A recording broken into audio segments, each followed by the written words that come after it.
Ketemu lagi dengan saya Asna 78. Hari ini 16 April 2022, hari Minggu. Video saya terakhir itu tanggal 5 Maret 2022, 1 bulan lebih. Ternyata waktu itu cepat sekali berlalu ya. Nah, malam hari ini saya ingin sharing hal baik yang saya dapat dari film drakor, ya, drama Korea. Jadi menurut saya film ini bagus sekali, banyak hal-hal positif yang bisa kita ambil. Filmnya itu penuh syarat makna kehidupan. Jadi dalam kehidupan saya, baik orang, benda, ataupun film, lagu, semuanya itu bisa memberikan saya inspirasi, memberikan saya tuh hal baik. Nah, salah satunya dari film yang malam ini akan saya sharing, yaitu judulnya Hi Bye Mama, film tahun 2020. Nah, sebelum kita mulai sharing, yuk kita nonton. Bagus ya, cuplikan episode kedua dari Hi Bye Mama, dimana kelihatan sudah perbedaan di waktu Chae-yuri masih hidup dan Chae-yuri setelah kematian. Jadi yaitu pada saat makan-makan tadi ya. Walaupun cuplikannya sekilas seperti biasa, tetapi menurut saya itu maknanya dalam. Itu ada satu kalimat yang dahulu pada saat saya tidak bisa memprediksi kematian saya, dia terlalu sibuk dengan perasaannya sendiri. Ini menurut saya kalimatnya bagus sekali. Kita tidak tahu kapan kematian itu mengintai. Kita selalu merasa kita bisa hidup 100 tahun lagi. Kayaknya nggak mati-mati gitu. Jadi sibuk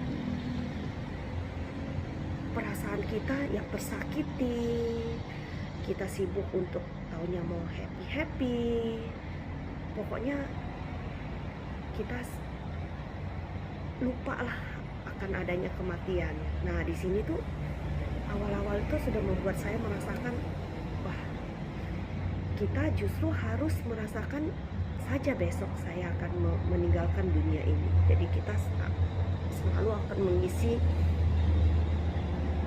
hari-hari kita dengan hal yang baik, dengan hal yang positif.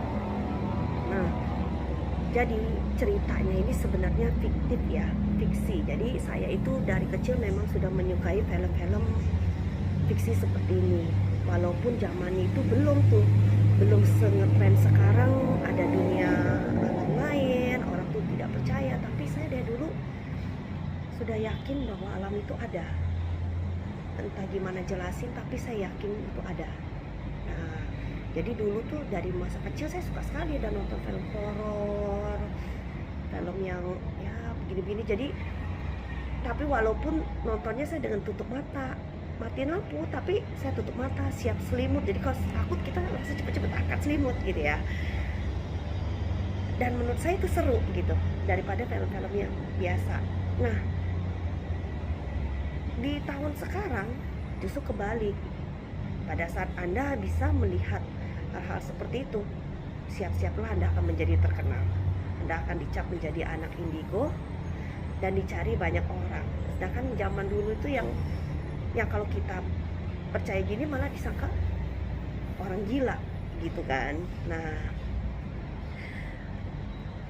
selain fiksi tapi bisa memberikan manfaat kan ya. Manfaatnya itu banyak sekali. Dari karakter Chae-yuri sendiri, dia melalui proyek reinkarnasi, dia akhirnya bisa kembalikan lagi untuk ibarat kata tuh diberi kesempatan lah ya, diberikan kesempatan untuk apa yang ingin dia lakukan, memperbaiki kesalahannya dan sebagainya. Jadi singkat kata, dia kembali ke dunia ini. Dia awalnya tidak mau ketemu dengan sahabatnya, orang tuanya, atau suaminya ya. Tetapi namanya dunia itu kecil, kemelekatannya begitu tinggi, yang selalu mengawasi anaknya, ya tentu saja semua pada tahu dong. Akhirnya kisahnya bergulir dengan akhirnya sahabatnya tahu, suaminya tahu, lalu orang tuanya tahu. Coba Anda bayangkan ya, siapapun itu yang Anda sayangi, Anda kasihi, Anda kangen, tapi dia sudah meninggalkan Anda untuk selama-lamanya, tiba-tiba pluk ngeliat. Nah, film kayak gini saya jarang ketemu, baru kali ini gitu kan. Kalau yang film fiksi-fiksi lain itu kan hanya dalam wujud ya tidak nyata, jadi hanya yang sebagian orang bisa melihat. Kok ini hampir semua bisa melihat, jadi benar-benar dia hidup sekali. Menurut saya seru ya, seru. Dan kalau itu benar-benar bisa kejadian, bayangkan berapa banyak orang yang memohon ingin menyelesaikan misi dia, penyesalan dia sebelum dia meninggalkan dunia ini. Walaupun jangan berharap ya, ini sih kayaknya nggak mungkin fiksi, tapi film ini menyadarkan kita aja gitu, maksudnya untuk lebih menghargai kehidupan. Jadi karena itu jangan sampai Anda menyesali. Kita harus benar-benar memikirkan apa yang akan kita lakukan, benar-benar memikirkan apa yang akan kita perbuat, benar-benar memikirkan apa yang akan kita ucapkan. Karena kalau setelah itu penyesalan pun tiada gunanya. Chayuri ini pada waktu hidupnya dia seorang wanita yang sangat bahagia menurut saya ya, yang hidupnya sangat perfect. Kenapa? Mempunyai orang tua yang sangat mencintai dia, mempunyai adik yang harmonis, keluarga harmonis, lalu mendapatkan suami juga yang benar-benar mencintai dia. Kan biasanya hidup yang perfect begini dipanggilnya cepet. Nah, percaya nggak percaya kan? Nah, film ini juga mewakili lah apa yang saya selalu pikirkan. Iya loh, benar. Kenapa hidup yang sangat sempurna itu biasanya singkat gitu kan? Jadi membayangkan dia tuh, aduh dia begini baik, begini, kok cepat dipanggilnya. Dan ekstrimnya itu dia meninggal tuh karena dia menyelamatkan loh seseorang pada saat mau ditabrak. Jadi ternyata dia yang ikut kecelakaan dan tidak terselamatkan. Nah, pada waktu itu dia hamil, akhirnya dia melahirkan, lalu dia meninggal.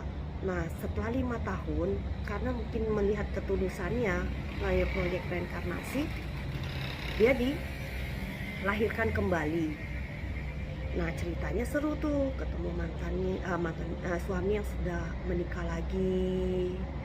Gimana perasaan kita melihat dia sama ini suami kita yang kita cintai.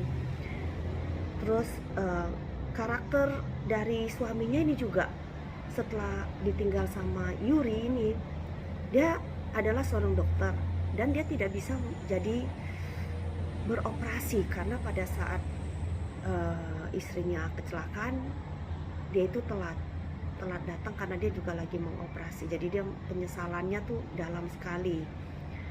Walaupun dia sudah menikah kembali dan mendapatkan seorang istri yang sangat baik, tetap ada sisi dari alam bawah sadar dia tuh yang belum bisa menerima. Jadi kehidupan rumah tangganya memang tidak berjalan dengan mulus dan hampir ingin berpisah. Nah, dengan kembalinya Yuri ini kan makin seru dong.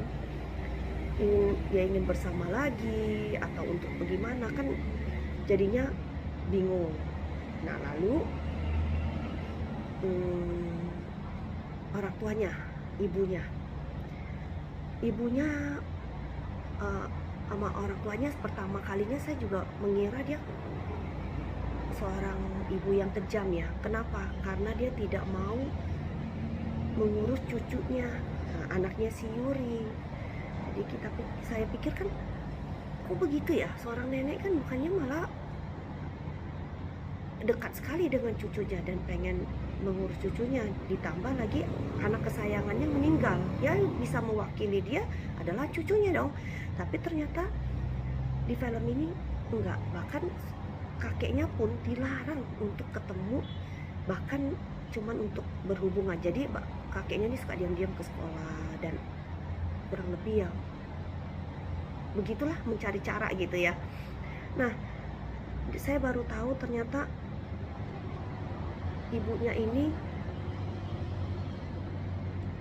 karena sayang mantunya, tidak mau menjadi mantunya benar-benar terpuruk lebih dalam.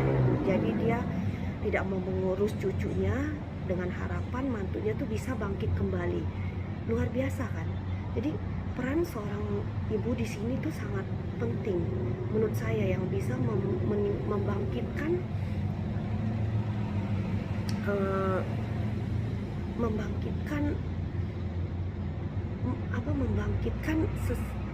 membangkitkan seseorang yang dia kasihi tanpa dia mengucapkan dengan kata-kata, menjelaskan panjang kali lebar, tapi semua memahami bahwa itu adalah untuk kepentingan mantunya itu. Jadi mantunya pun juga mengetahui. Nah, itu luar biasanya menurut saya. Jadi di film ini tuh yang kesedihannya itu yang kita rasakan tuh karena terlalu sempurna. Jadi kadang kita tidak bisa menerima kenyataan, dan itu di kehidupan banyak. Nah, di film ini tuh salah satunya juga mengajarkan kita untuk bisa melalui prosesnya itu untuk menerima kenyataan. Dengan apa? Yaitu pada saat Yuri kembali pun dia ternyata kan punya batas waktu. Jadi bukannya untuk kembali untuk selamanya. Nah, itulah yang membuat akhirnya semua bisa menjadi kenyataan. Nah, singkat cerita, ternyata tapi kalau saya cerita nanti udah gak seru lagi ya. Sebenarnya intinya bukan karena Yuri loh dia bisa kembali ke reinkarnasi ke dunia ini. Nah, kalau ada yang tahu, coba tebak sebenarnya peran siapa dia bisa diberi kesempatan. Itu menurut saya tidak terduga. Saya juga baru tahu, sama sekali saya tidak menyangka gitu kan, karena kesannya tuh biasa aja, kok bisa gitu kan. Nah, itulah kekuatan yang kadang tidak kita yakini, yang tidak kita kita perjuangkan, padahal sebenarnya tuh tidak mustahil bisa terwujud.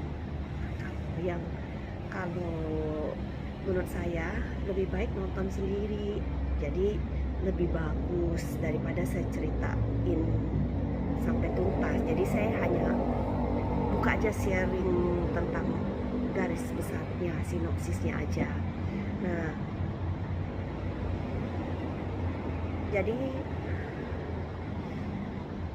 menurut kalian kehidupan ini kan begitu berharga ya. Jadi kalau ada orang yang masih mau bunuh diri atau meninggalkan dunia ini, coba dipikir-pikir dulu. Pasti ada jalan keluarnya, pasti ada solusinya. Orang yang mau meninggal itu malah biasa tidak mau meninggal, tapi orang yang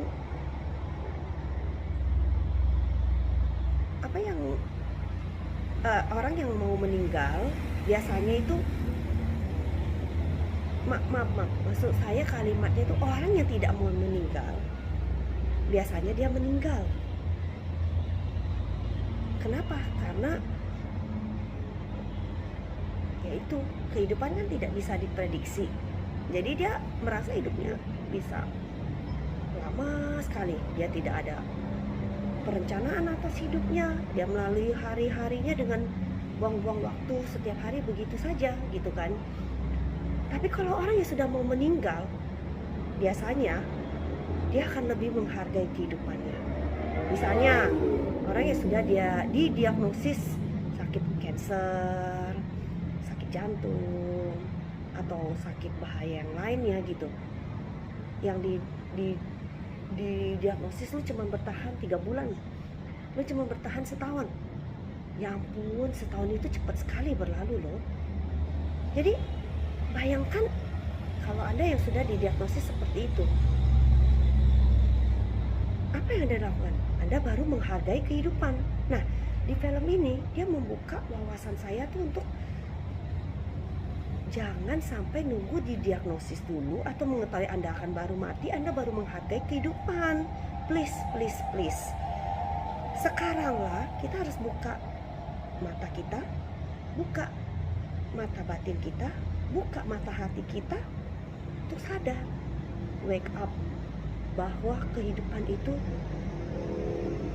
tidak kekal. Kehidupan itu bisa tiap hari berubah. Kita tidak tahu apa akan yang terjadi di esok hari. Jadi hiduplah seolah-olah Anda akan meninggal besok hari. Jadi kita harus mengisi hidup ini dengan hal-hal positif yang memberikan kita kebahagiaan, yang penuh makna untuk kita dan untuk orang lain. Di film ini saya juga menyukai karakter Omi Jung, yaitu istri barunya dari suaminya ini ya, siapa nama suaminya ini, Kang Hwa. Jadi Kang Hwa ini sosok yang sangat setia sebenarnya, tapi karena anaknya dia jadi menikah kembali. Nah, istri barunya ini ternyata sudah menyukai dia dari awal. Karena satu kuliahan, jadi sering ketemu, tetapi karena Kang Hwa-nya itu sangat-sangat menyukai si Yuri, jadi dia tidak melihat si Omi Jung ini. Nah, ternyata nasib berkata lain, terjadi kecelakaan, dan ini akhirnya ya Kang Hwa diberikan masukan oleh sahabatnya Yuri itu untuk bisa melupakan dan melanjutkan kehidupannya. Akhirnya dia menikah kembali. Nah, setelah Yuri kembali, akhirnya kan pada menyesal tuh sahabatnya, atau gitu gue gak suruh lu ngejar itu gitu kan, atau malah berharap dia berpisah gitu kan. Suaminya pun juga begitu. Nah, sebenarnya nggak salah. Kenapa? Nah, karena kita yang memang menyukai seseorang, kita pasti akan berpikir yang terbaik untuk mereka kan. Nah, disinilah sebenarnya yang saya nangkep lagi, kalau kita dikelilingi dengan sahabat-sahabat, teman, saudara, orang tua yang begitu menyayangi kita, bisa memikirkan hal positif buat kita, itu sebenarnya adalah berkah buat kita. Jadi Yuri pun memahami di situ. Nah, pada umumnya itu orang akan menyalahkan sahabatnya, orang akan menyalahkan orang tuanya, orang hobinya tuh menyalahkan orang lain gitu. Kok di sini enggak? Dia memahami bahwa itu adalah demi kebaikan suaminya, karena dia mencintai suaminya. Karena dia tahu batas waktunya hanya 49 hari. Tapi kalau dia mau egois, ya kan bisa gitu kan. Namanya masih melekat. Nah, lalu anaknya masih kecil, ya kan. Tapi kenapa dia bisa berpikir itu? Nah, kenapa? Walaupun dia meninggal, dia tetap berada di lingkungan mereka karena kemelekatannya itu tadi ya. Setiap hari dia di samping anaknya, dia mendatangi ibunya, dia ke tempat sahabat baiknya, kan tadi di cuplikan awal kan dia selalu di restoran sahabat baiknya karena dia melekat. Jadi dari situlah dia bisa melihat ini istri baru dari suaminya ini begitu baik, begitu menyayangi anaknya. Jadi dia bisa menerima gitu. Tapi kalau misalnya, ini kan namanya juga film ya, sudah disetting sedemikian rupa. Seandainya kalau ternyata istrinya itu ternyata jahat, menyiksa anaknya, terus dia tidak bisa reinkarnasi, gimana? Bukannya itu lebih melekat lagi? Dia tuh lebih nggak bisa lagi dong reinkarnasi. Nah, jadi disinilah juga wawasan yang saya tangkap nih, hal positif yang kita tangkap. Semuanya itu sudah berjalan sesuai jalurnya. Jadi kita di kehidupan sekarang lebih baik jangan melekat, apalagi setelah kita meninggalkan dunia ini.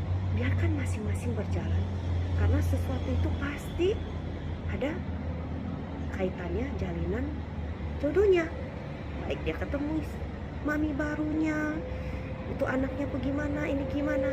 Ya ini kan karena film bisa disetting, dia bisa kembali, dia bisa menyelamatkan, akhirnya semua bahagia. Kalau kenyataan apakah bisa? Kan enggak. Nah tapi yang bisa kita lakukan hanya itu.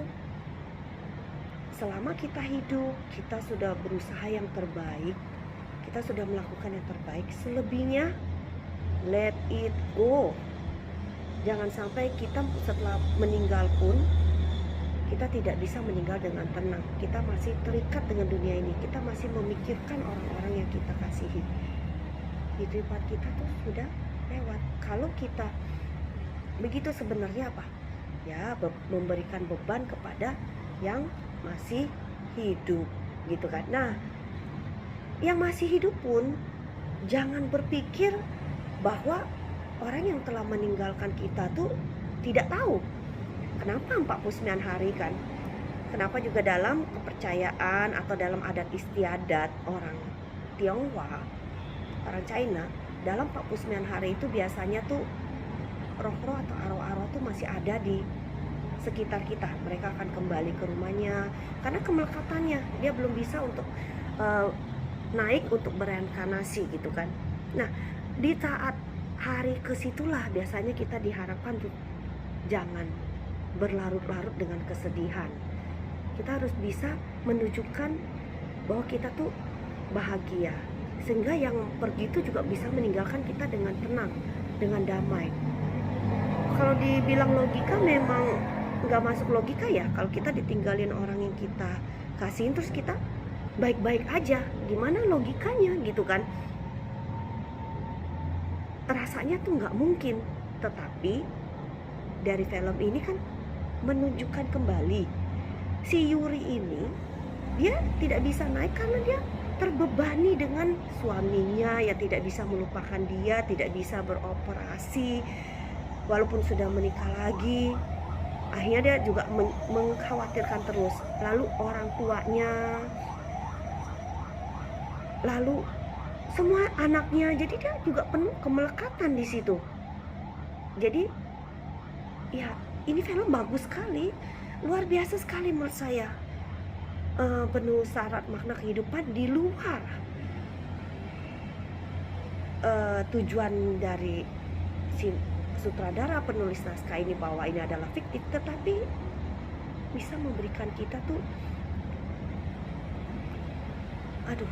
arti yang sangat mendalam. Jadi kalau Anda perhatikan kalimat-kalimatnya di film itu juga bagus, luar biasa sekali. Jadi benar-benar menurut saya ya banyak pelajaran kehidupan yang bisa didapat dari menonton film ini. Jadi daripada penasaran, lebih baik nonton. Saya nggak hal yang baik itu, menurut saya lebih baik kita berbagi gitu kan, lebih baik kita sharing, karena saya ingin juga berharap semua juga bisa merasakan apa yang saya rasakan, hal baik apa yang bisa Anda rasakan gitu kan. Kita mulai dari hari ini ya, untuk kedepannya lebih baik. Saya pun juga belajar gitu kan, tiap hari saya belajar terus. Apa yang saya merasa baik itulah yang saya bagikan. Jadi kalau Anda setuju ya bolehlah coba di komen-komen gitu kan, kita bisa saling sharing. Coba lihat dari segi mana tahu saya kelewatan gitu kan. Nggak mau nonton pun ya juga kembali kepada Anda, terserah. Intinya ini saya hanya ingin berbagi, saya ingin buat video ini, saya keep untuk saya pribadi. Suatu saat mana saya lupa, saya juga udah lama nanti saya akan putar lagi video ini untuk mereminder diri saya sendiri. Jadi saya tuh tujuan saya sekarang bikin konten itu sebenarnya untuk mengingatkan diri saya sendiri, hal baik apa yang bisa memberikan kebaikan kepada saya. Jadi kalau saya lagi apa, saya akan buka-buka, saya nonton lagi video-video saya kembali. semoga upload video kali ini bisa bermanfaat bagi teman-teman semua. Sampai jumpa.